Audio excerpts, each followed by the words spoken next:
Are you ready to transform your life through spiritual alchemy? We often associate alchemy with transmuting base metals into gold, but William Shakespeare once proclaimed that you're an alchemist. Make gold of that. So, what if spiritual alchemy goes a lot deeper than just transmuting base metals into gold? What does he mean by we're an alchemist to make gold of that? In this episode, we're going to dive deep into spiritual alchemy and explore some mindfulness practices to transform your inner spirit. Spiritual alchemy at its core is inner transformation. You are transmuting your old values, beliefs, and thoughts into gold, which is joy, bliss, and freedom. Your old values, beliefs, and thoughts, these are holding you back from experiencing an abundant life. And so with spiritual alchemy, you're taking a very deep look into what these limiting beliefs that you hold are, and you're essentially changing your perspective. You're transmuting those thoughts into something, you're replacing it into something that will serve you better. You're essentially like changing your operating system and making it run better, making it run smoother.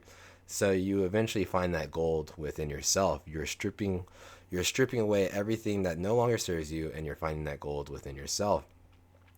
And with spiritual alchemy, it's pretty much like a roadmap for your awakening. With your spiritual awakening, you can easily get lost in what's going on around you. Like there's so many facets of the unknown that we just we just don't know. And with spiritual alchemy, it kind of gives you like a laid out roadmap for you to follow and understand and continue on your journey of growth. Because if you don't follow your spiritual path, you're gonna eventually just stay stagnant, and you're either not going to grow, the universe is going to throw you so many curveballs, and you're just like, what the heck is going on? You just don't know what's going on. And so real quick, we're going to go over some of the stages of alchemy. I'll show it up right here on the screen for you guys, just so you guys can have like a little idea of what this roadmap looks like. But we have number 1, calcination, which is burning away the old, letting go of what no longer serves. 2, dissolution. You're breaking down the ashes in a liquid, releasing attachments and ego. 3, separation. Discerning and understanding different aspects of oneself and the world. 4, conjunction. Integrating these aspects into a harmonious whole. 5, fermentation. Maturing and transforming into a refined state. 6, distillation. Purifying further, separating and refining components. 7, coagulation. Solidifying, achieving spiritual perfection and transformation. Finding a clear-cut roadmap for your spiritual transformation can be very hard and challenging, especially with all the new age spirituality that we have going on today. There's so many different teachings that are going on, and it could be very hard to follow. But with spiritual alchemy, this is rooted down, like it's just rooted so far in the past, so many centuries.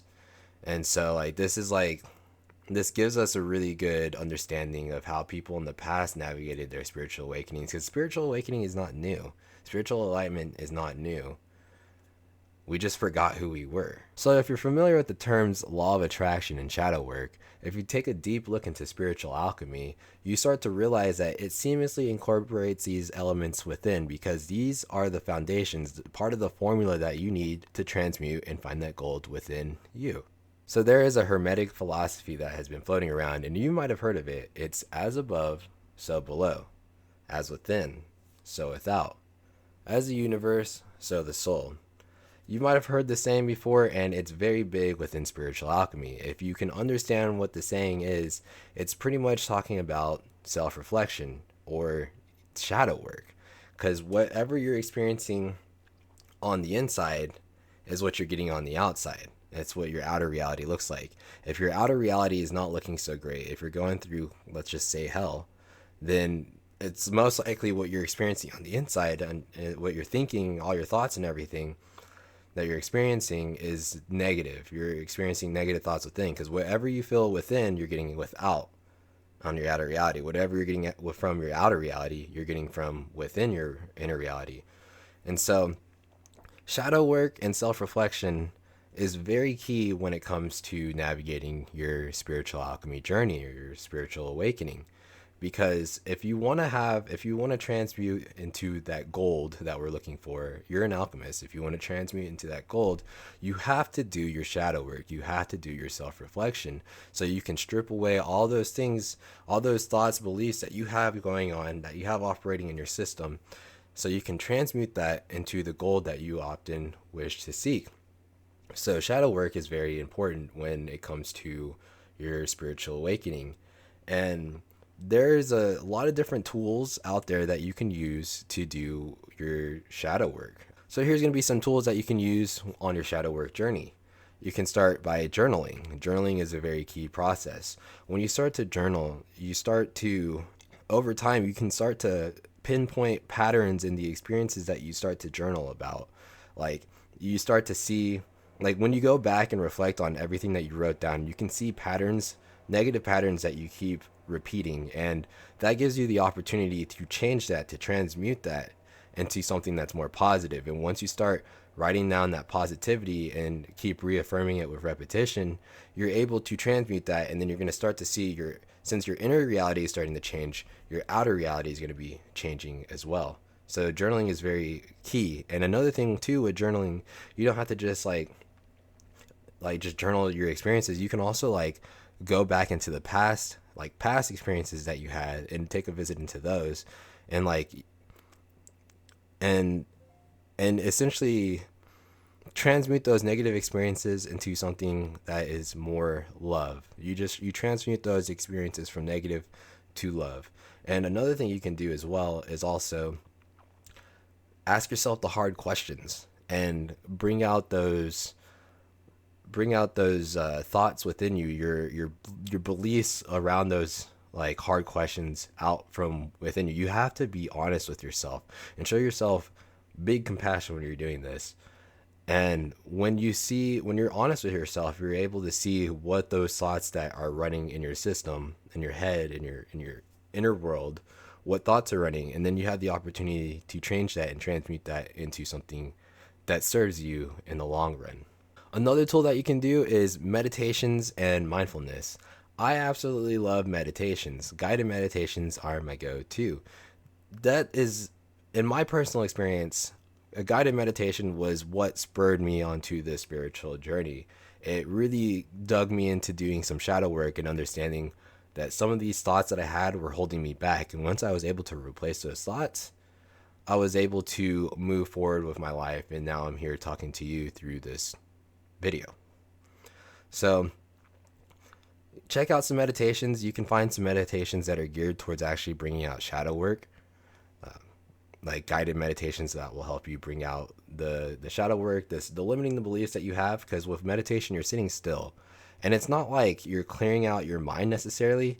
You're observing the thoughts that go through your mind. You're observing the thoughts that go through, and you're able to see what is playing around in your field. You're the observer here. You're starting to see the thoughts that naturally come into your head. These are the thoughts that are running to you subconsciously. And once you're able to pinpoint those thoughts that you had going through your system, you're able to change that into something that's more positive. And same with mindfulness practices. If you start to ground yourself in the present moment and you're mindful throughout the day, you start to see what's running through your operating system. And you're like, those thoughts aren't really serving me anymore. Why am I thinking this way? Why am I playing this? Do I really believe this? Is this me?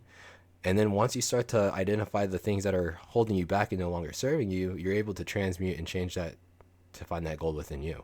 Another tool that I absolutely love is creative expression. Finding a medium for you to creatively express yourself. There is a lot of healing that comes with feeling.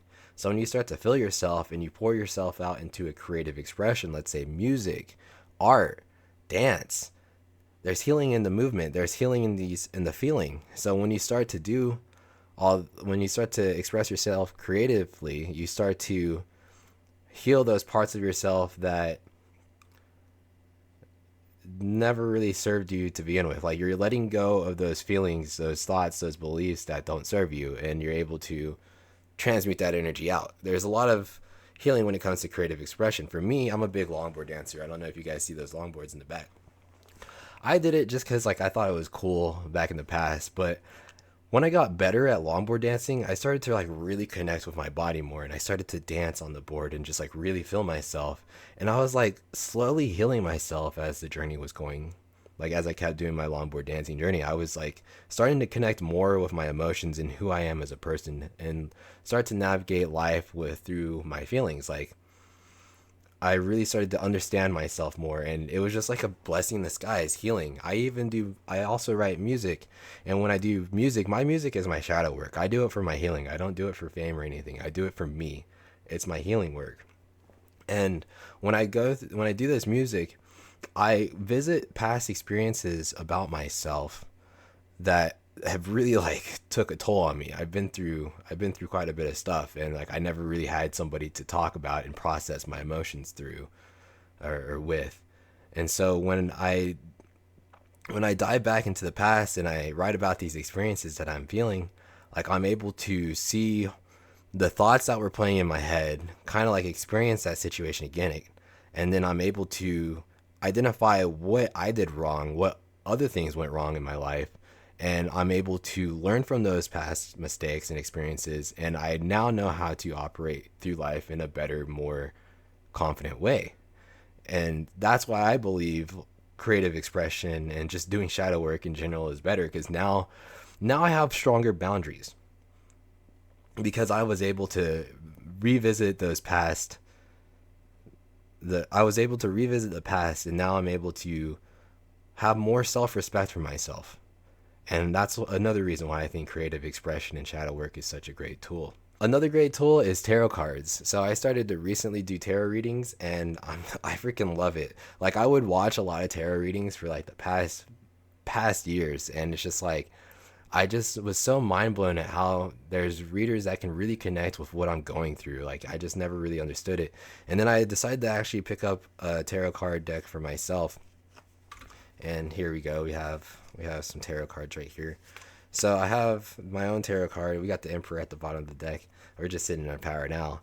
But I'm able to channel messages from the universe for my highest good. And like the cool part with tarot is there's aspects that it can pull out that you don't see about yourself. It can really pull out the subconscious within you, and force you to kind of like look at different aspects in your life that you need to change, because it kind of gives you like a little forecast of what's to come. And if you don't like the outcome, we have free will here on earth, so you're able to change what's going on and have a better outcome. But you have to look within and change, and like you have to do the self-reflection and transmute those thoughts and beliefs that are holding you back, because we all deserve that abundant life. So if you guys also want a tarot reading, please let me know. Please email me, do something, leave a comment, and maybe I can do a tarot reading for you. But I also do free readings it's for the collective, free general collective readings on TikTok and YouTube, so be on the lookout for that. One of my favorite tools for shadow work is inner child work. Inner child work is absolutely stellar. I feel like everybody should dive deep into doing some inner child work. One, a lot of the stuff that we go through right now, that we're feeling, that we operate through life as adults, come from our childhood. We soak up everything that we know as a kid from probably like the ages of 1 to 7. We're soaking up everything as a kid, and everything we learned in those stages we're operating throughout our adult lives. And it can be challenging for us to change those beliefs and thoughts. But when you're a kid, you're experiencing so much, and when you don't have the best experiences, like when you didn't like live your childhood to the fullest that you can be, you're like denying your adult self from experiencing more joy, bliss, and freedom within your own life. And like a lot of the challenges and problems that we have stem from childhood. Like for me, I did a lot of inner childhood work. I was emotionally neglected as a kid, and being emotionally neglected as a kid, it was hard for me to process my emotions. It was hard for me to set my own boundaries with other people and really have that self-respect for me, because I was always looking outside for validation and love, instead of like being able to process my own stuff and look within, giving my own self that validation. And when I was able to look within and do that inner child healing, I started to heal parts of myself that were not really serving me. Like like my childhood turned me into a people pleaser running throughout life. And being a people pleaser it sucks. You just get walked on. You're like a freaking doormat. You don't respect yourself. And as we talked about, as above, so below, as within, so without, as the universe, so the soul, I didn't respect myself. And if I didn't respect myself, other people didn't respect me either. So that is the work that I did, is healing those people pleasing tendencies that I have, and now I have stronger boundaries and I respect myself more. And now that I respect myself more, other people around me respect me more. And there's a lot more that goes into inner child work, but really dive deep into what, like, if you see a problem that's happening in your current life right now, you can start to dive into what childhood experiences molded you this way. Because once you get to the root of the problem, you change so much. You're not like putting a band aid on it necessarily. Like, you can take steps to get to the root of the problem. Probably recommend doing that. But once you change the root of the problem, you changed it. You transmuted it. You're freaking gold now. So, well, that's what we're really trying to do here, is just get to the root of the problem. Another tool that you can also use is body awareness practices like yoga, body scanning, somatic healing. All these practices put you into your body and you're able to identify and heal. Like, there's healing, there's issues in the tissues. And when there's issues in the tissues, when you're doing this body awareness practice, you are visiting those issues that are in your tissues and you're able to heal those issues in your tissues. So definitely take a look into yoga or just any like dancing, somatic healing, body scanning. Try to just really get into your body, ground yourself in the present moment and free yourself. Ecstatic dance is freaking beautiful. If you guys have ever heard of ecstatic dance, my first ecstatic dance experience, I freaking cried. I really needed that shit. So if that's something that you're like into, take a look into ecstatic dance. But we're going to move on to section 3, transformative catalyst. So it's easy for us to fall into that victim mindset. It's just like, oh, poor me. Like, that's the easy way out, okay? Like, if you do that, I'm sorry, I do not have any respect for you. But we shouldn't fall into the victim mindset, because when you start to fall into the victim mindset, you exit everything out of your body for experiencing growth. There is growth in pain. And so here's a powerful mindset to adopt when we start to do our shadow work and start to do a lot of self reflection and just how to navigate through life every day. Is everything happens for me, not to me. That's very powerful. I'm going to say it one more time. Everything happens for me, not to me. When you run with this operating system, you start to notice that the challenges and obstacles that you face throughout life are happening for your highest good. You're reframing your mind, you're transmuting your perspective, and seeing the good in life, seeing the positive. You're being more optimistic. Everything's happening for your highest good. When you start to live in that victim mindset, like everything happens to me, when something bad happens, let's say you got like in a car accident, or your partner left you, or your job just went south, you're just like, oh, poor me. Like, why did this happen to me? And then it's like you're giving your control over your own life to some external validation, some external source. And you're just like giving away your power, when your power lies from within. The gold is within you. And the things that you can control are everything that you can control within yourself. You can't control the external challenges and circumstances that happen. You can only control the inner. And so when you're trying to control the outside circumstances, that's when you're living in that victim mentality, and you're like, oh, poor me. So when you see people like living in that victim mentality, like everything's happening to me, notice that they're trying to hold a lot of control on the external circumstances.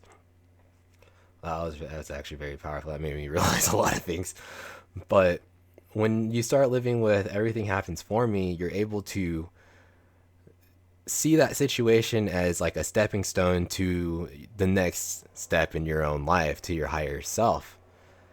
You're able to transmute those thoughts, and so that doesn't leave you paralyzed. Like, when everything happens to you, that can easily paralyze you and you can easily fall into depression. when you start living with everything happens for me, your challenges become opportunities and you're able to grow and become the highest version of yourself. You're just leveling up. And so I'm going to share a personal I'm going to share a personal story that kind of encapsulate. God, I cannot talk. I'm gonna share a personal story that encaps that captures this thought. God, sorry guys. So in the past, I was going to college, and I had my future laid out in front of me. I was going to University of North Texas. My thoughts were, I'm going to be an electrical engineer. I had my classes lined up. I was making A's and B's in school. I was doing pretty decent. I enjoyed it, but also at the same time, deep down, electrical engineering wasn't my thing. But I was doing it because all the external beliefs that were handed to me, like from my parents, and just a lot of external pressure. But I had my future laid out in front of me of becoming an electrical engineer. Then sophomore year came around. I was living in a standalone cottage with some of my roommates, and the we were cooking wings at night, and the stove was left unattended. There was a lot of oil in the pot, and it was on high, and it got left unattended. And our house burned down that night. We lost everything. I came out with just socks, socks and clothes, like no shoes. I lost my wallet. I lost my keys. I lost everything. And it was a very cold January day. My future of electrical engineering vanished. I like my whole career, everything I thought life was gonna be like for me, poofed. And so that showed me that everything can change in an instant.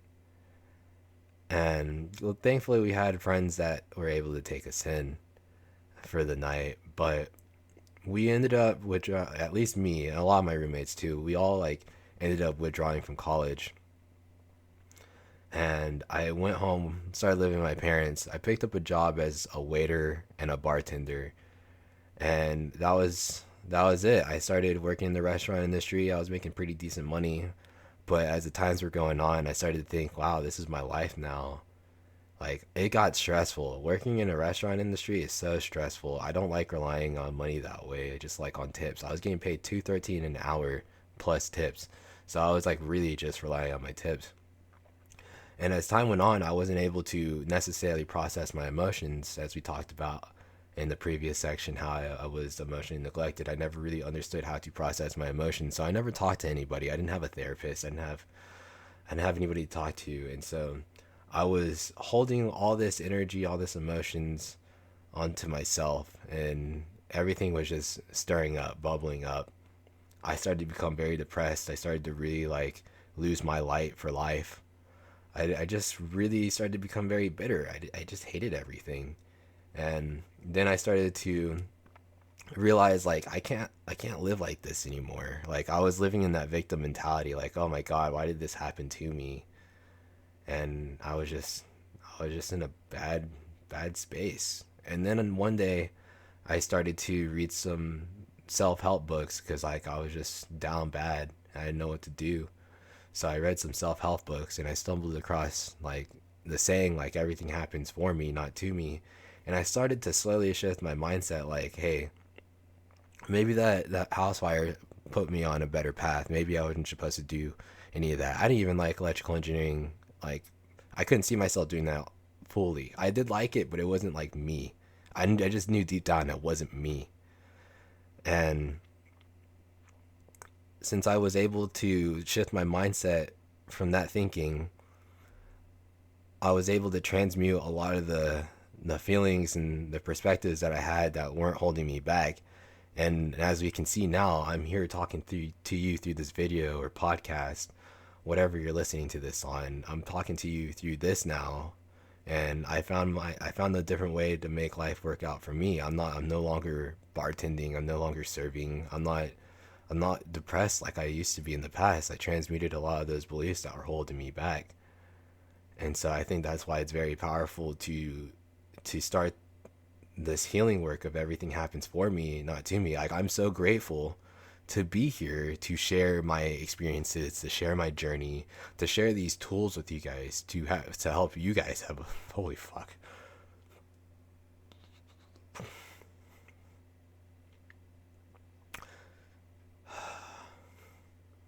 To help you guys have a better life because you deserve it. We all do. I'm just really grateful. And so now I'm starting to see even deeper of why I experienced everything I experienced in the past was so I can be here for people that need it. So I wish you the best on your journey, and I really hope you adopt this way of thinking of everything happens for you, not to you. I'm gonna take a second and then we're gonna move into section 4, which is illuminating the path to enlightenment. It's important to know that spiritual enlightenment is not a destination, it's a journey, it's a way of life.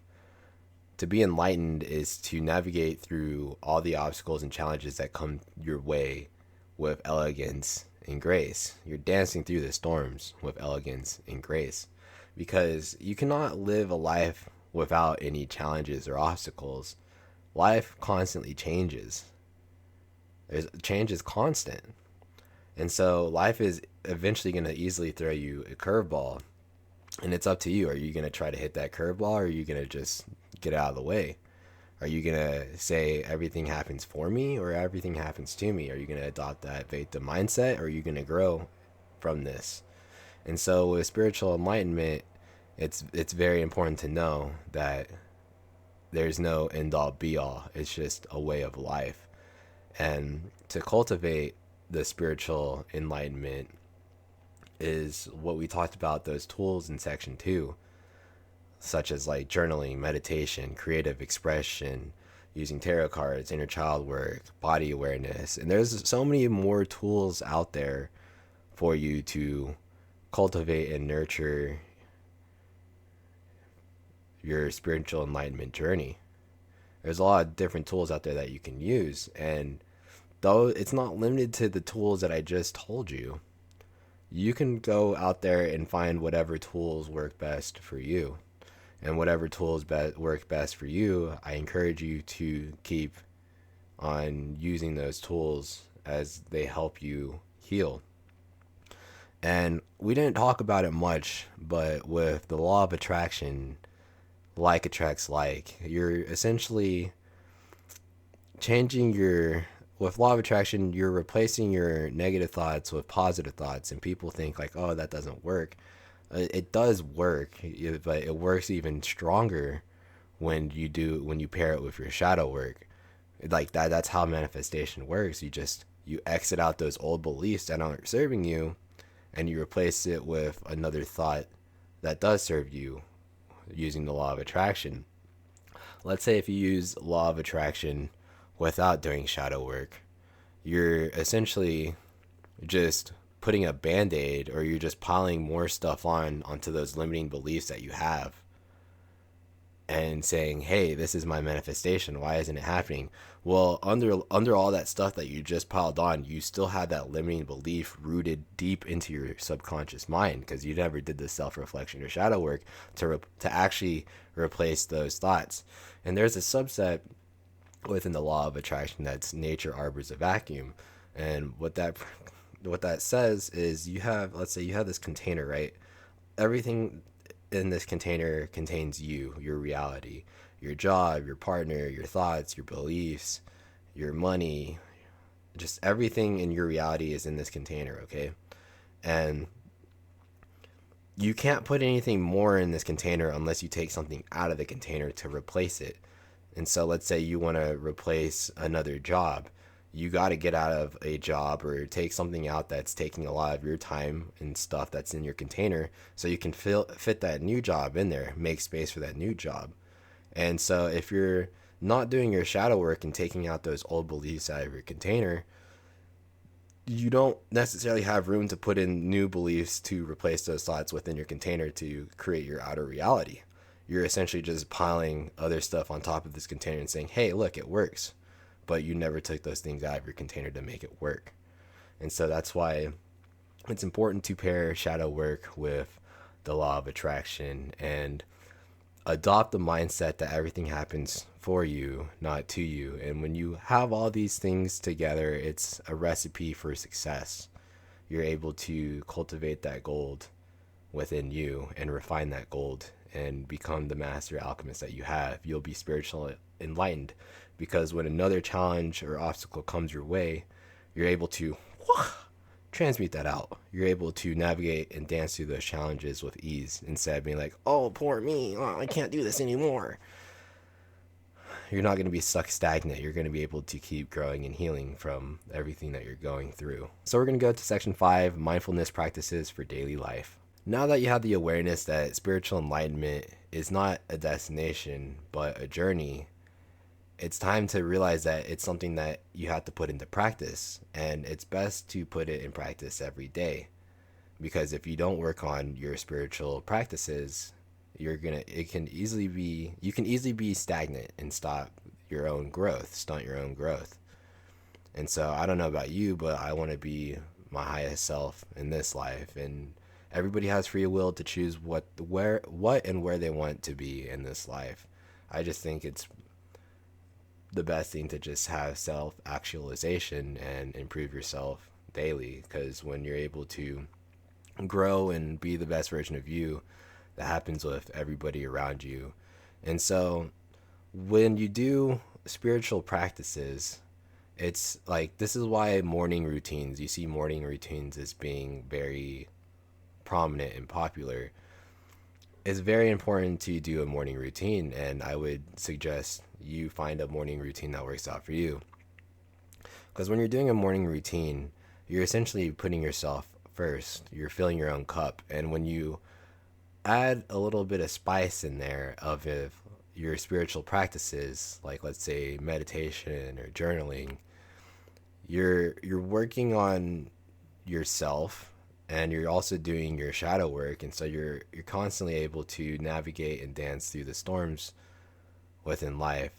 And universe has a funny way of working, is where your attention goes, the energy flows. And so if your attention is on yourself, especially first thing in the morning, the universe is going to respond in a funny way of also putting yourself first.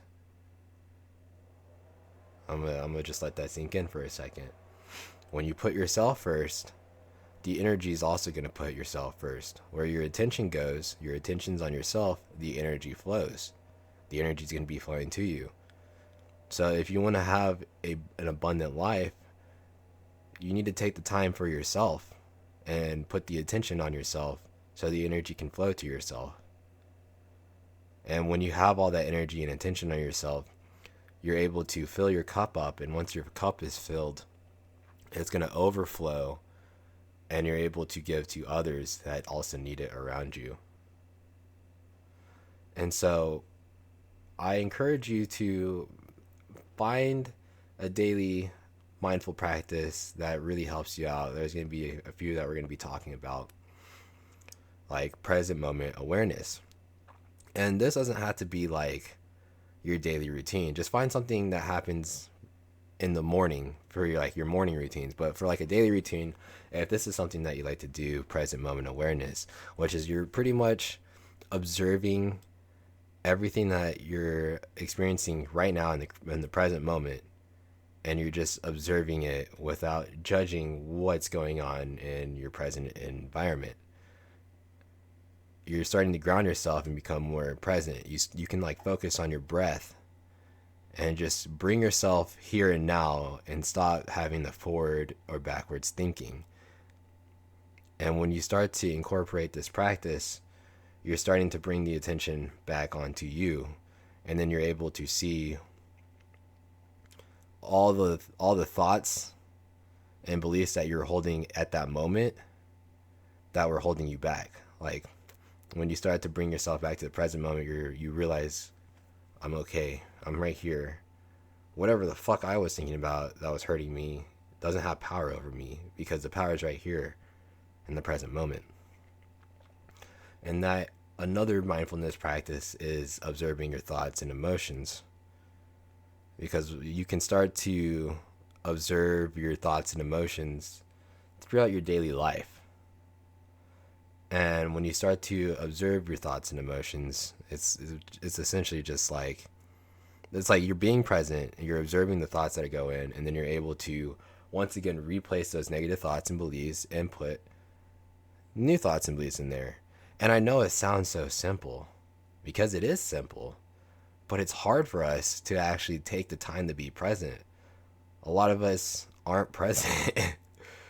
And so when we're not present and able to capture these thoughts, or like we're not mindful of the thoughts and the actions that we take in everyday life, it's hard for us to actually do this work. So if you take the conscious effort and put awareness into observing your own thoughts and emotions from time to time throughout the day, you're able to do a little bit of your shadow work and work on your spiritual practices. And then another thing that can also tie in with everything is non-identification. And that is realizing that you are not your thoughts and you are not your emotions. When you start to realize that you're not your thoughts and your emotions, you can start operating in a more confident way through life. Because I can have the thought that I'm a piece of shit, and if I let that thought roll over me, then I will start to believe I'm a piece of shit. But I know, like, I'm not.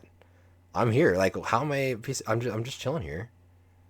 I'm not a piece of shit. And so, like, if I let my emotions and thoughts take over me, if I identify with that, that's what I'll become.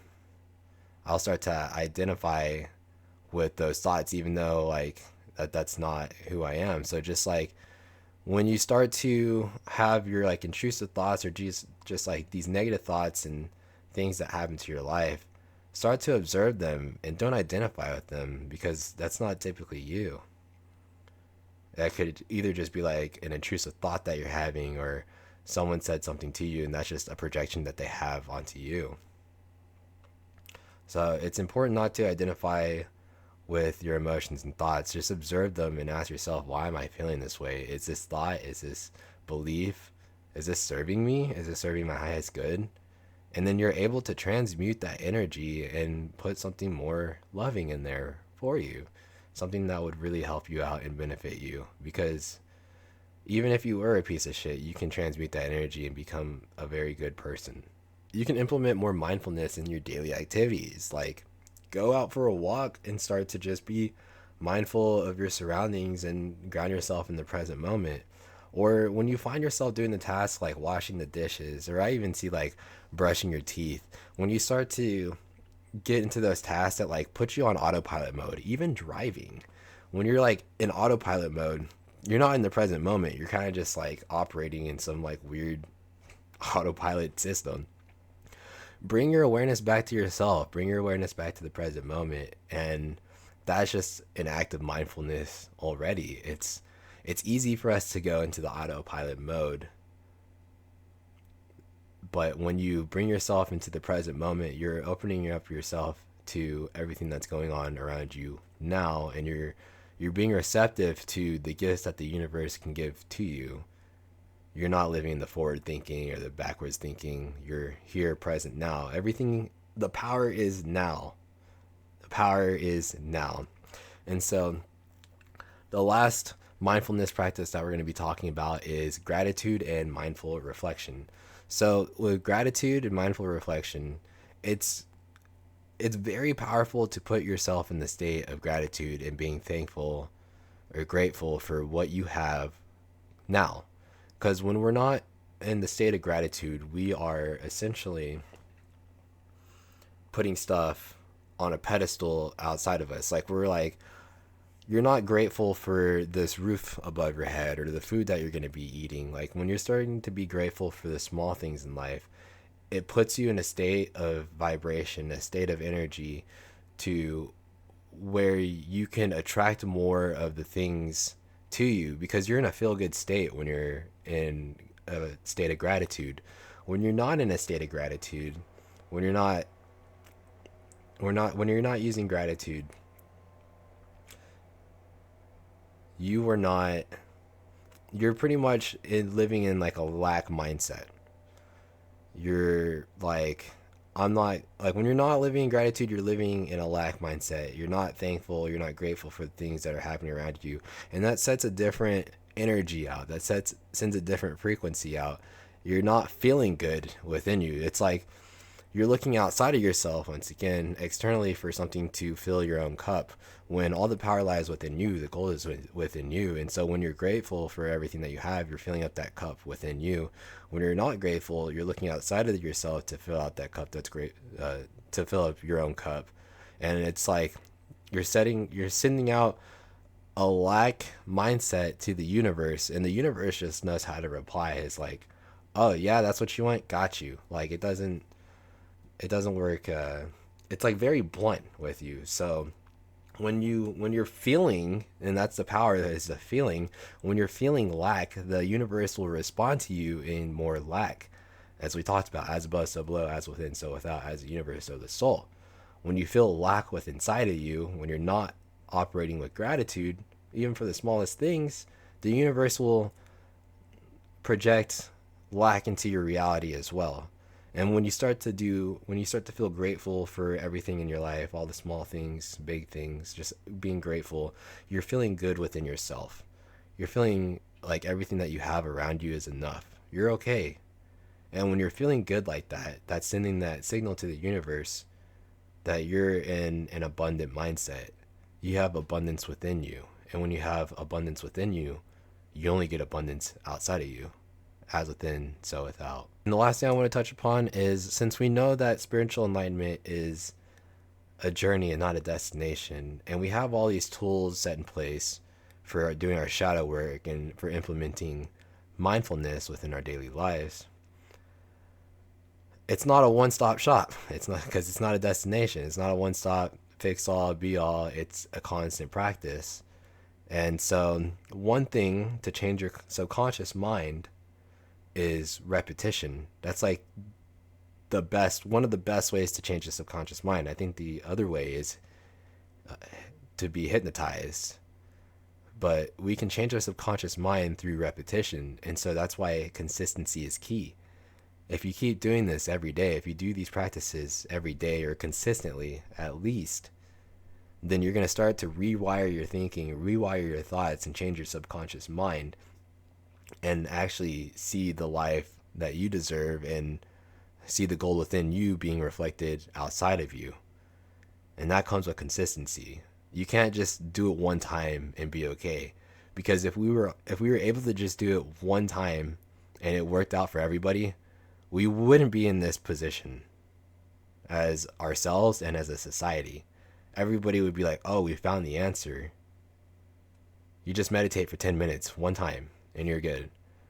No, you got to do this consistently. Consistently. It's a daily practice. And so I encourage you to implement these tools that we shared within this episode and take it with you consistently and see how your life changes. Do this for like a month straight and see what happens on your outer reality. See how your thoughts and your mindset changes, and see what happens on the outside. Just explore the gold in you, because you're a little alchemist. As we conclude this episode of Spiritual Alchemy, I want to remind you that this is a journey and not a destination. We're here to navigate through the storms with elegance and grace.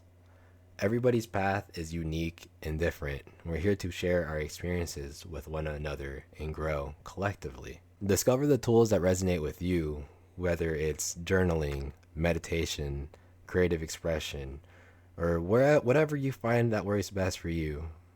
And keep implementing those practices to become the best alchemist you can be. As William Shakespeare once said, you are an alchemist. Make gold of that.